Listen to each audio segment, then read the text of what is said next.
En la Grecia antigua, de donde vienen los principios de nuestra cultura, los artistas tenían la costumbre de representar el cuerpo humano desnudo. Después los romanos, que fueron los herederos de esa cultura griega, continuaron la idea de representar los cuerpos humanos desnudos. Con la llegada del Renacimiento, continuó la tónica y siempre continuaron representando desnudos los cuerpos humanos.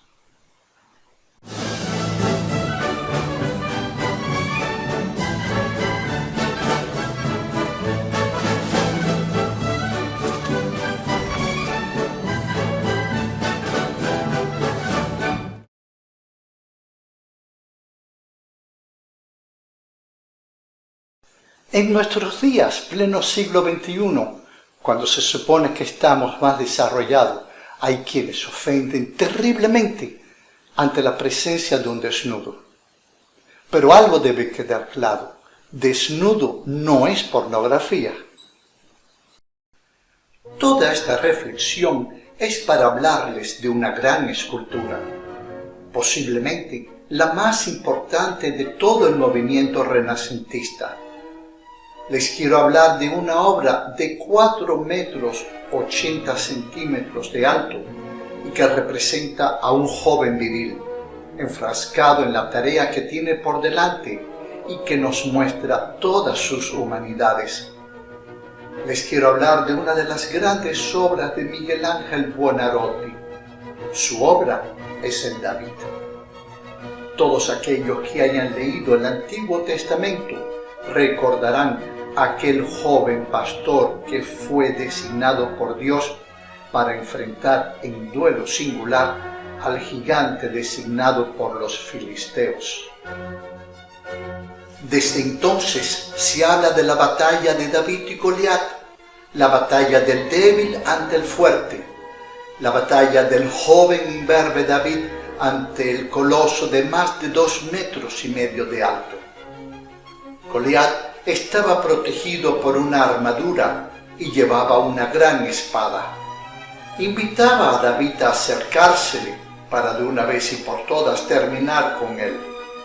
Lo que no sabía Goliat es que la protección de David era mucho mayor y que su pequeña onda sería dirigida por la mano de Dios. Con un golpe certero de una simple piedra que tiró David con su onda, le dio un golpe en la frente a Goliat, que dejándolo aturdido lo tiró al suelo, y después, con la propia espada del gigante, le cortó la cabeza. De simple pastor pasó nuestro David a rey y fundador de la nación de Israel. En la Italia medieval no existía un estado único, sino que lo que para nosotros es Italia hoy era un conjunto de diferentes estados independientes y que se hacían la guerra unos a otros. Florencia era una hermosa ciudad-estado que se había enriquecido con el comercio de la lana y la banca. Se proclamaba república. Cosme de Medici fue el patriarca y fundador de una familia que gracias a la banca se creó un puesto importante en la historia, y no solo de la historia florentina. De su familia salieron papas y reinas. Como poderosos personajes del Renacimiento y amantes del arte, lo que tenían de positivo los Medici era que fomentaban las artes. No solo eran grandes coleccionistas, sino que también eran mecenas de la enorme cantidad de artistas que, como en un hervidero, florecía en esta Florencia, capital mundial del Renacimiento y de las artes. Incluso los que no eran de la ciudad venían aquí. Florencia era el lugar donde había que estar. De un poblado cercano a esta magnífica urbe era el artista que nos ocupa hoy, Miguel Ángel. Ya había creado hermosas obras como la Pietà, que podemos contemplar en el Vaticano. Más tarde vendría la magnífica escultura de Moisés, que podemos ver en la iglesia de San Pietro in Vincoli. Y en pintura, porque también incursionó en la pintura Nos maravillamos ante los frescos de la Capilla Sixtina del Vaticano. Desde la lejana Carrara había llegado 60 años antes un inmenso pedazo de mármol que ya habían comenzado a trabajar otros dos importantes escultores y que, ante la complejidad de la tarea o la no pureza del mármol, habían claudicado en su trabajo. Los encargados de la realización de la Catedral de Florencia, Santa María dei Fiori, querían que ese gran bloque de mármol sirviera para crear la escultura de un profeta que vendría a adornar la fachada de la catedral en uno de sus nichos. Miguel Ángel, que era aún joven, se presentó para obtener el encargo. El gran pedazo de mármol que yacía horizontal fue levantado. Se le rodeó por una gran barda de madera para que las personas no pudieran ver el avance de los trabajos, y al cabo de 3 meses de intenso trabajo, Miguel Ángel dio por terminada la obra.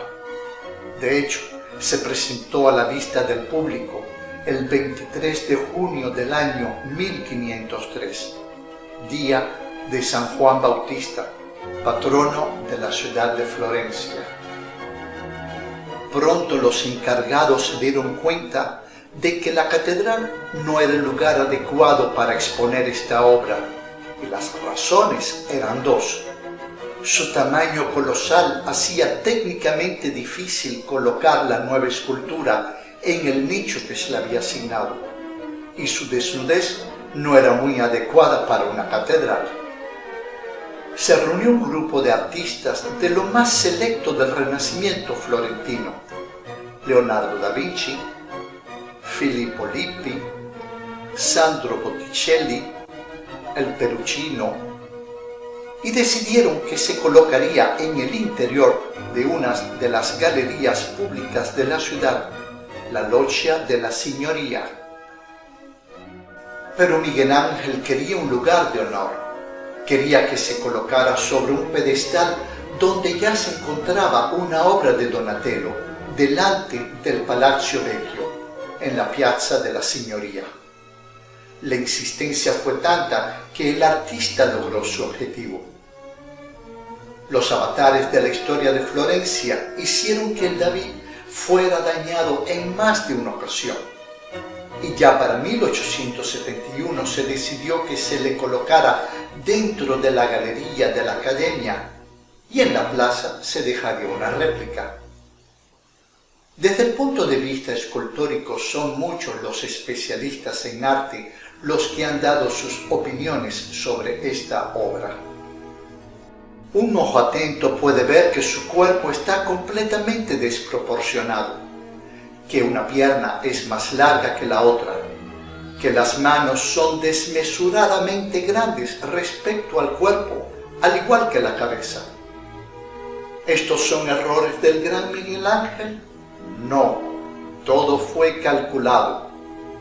Recordemos que inicialmente estaba previsto que la escultura estuviera dentro de un nicho, a 5 metros de la vista, por lo que exageró el tamaño de la cabeza y las piernas para que pudieran ser vistas. El cuerpo descansa sobre la pierna derecha y la izquierda está inclinada. Esto es lo que los escultores llaman contrapposto. Esto se debe al hecho de que era lo que exigía el pedazo de mármol. Si miramos a su rostro, vemos a un joven que, según unos, se concentra en la importante tarea de tirar la piedra al gigante Goliat. Otros ven en esta instantánea el momento en que él ya ha abatido al gigante y contempla a la víctima. Las fosas nasales están dilatadas debido a la respiración agitada, la mano derecha crispada, el ceño fruncido. Ya otros grandes escultores del Renacimiento en el pasado habían representado al pastor David. Verrocchio, con una estatua de bronce, nos muestra una figura que lo mismo puede ser una niña que un niño. Tiene en su mano una espada y a sus pies la cabeza del gigante. Por su parte, Donatello lo representa también en bronce.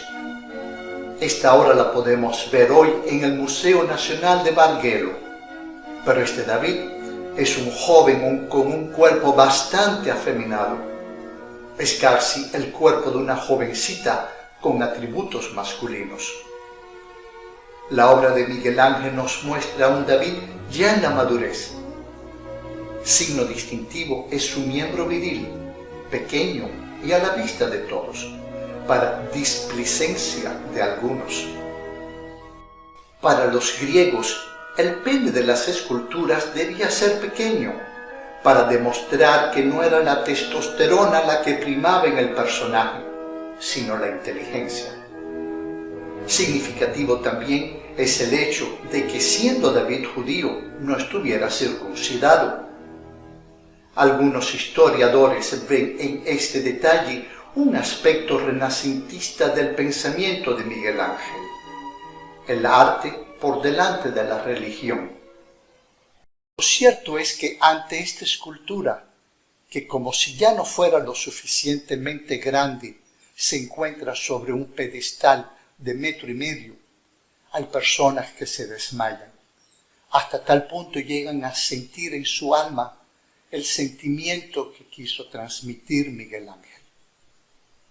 Cuentan que una vez le preguntó a alguien a Miguel Ángel cómo era que lograba tan magníficas esculturas, a lo que él respondió: dentro del pedazo de mármol yo veo un ángel que me pide que lo libere, y yo lo libero. Es así que termino mi emisión. Como siempre, les agradezco mucho el tiempo que me dedican, y como ya es habitual en mí, me despido de ustedes con un hasta la próxima.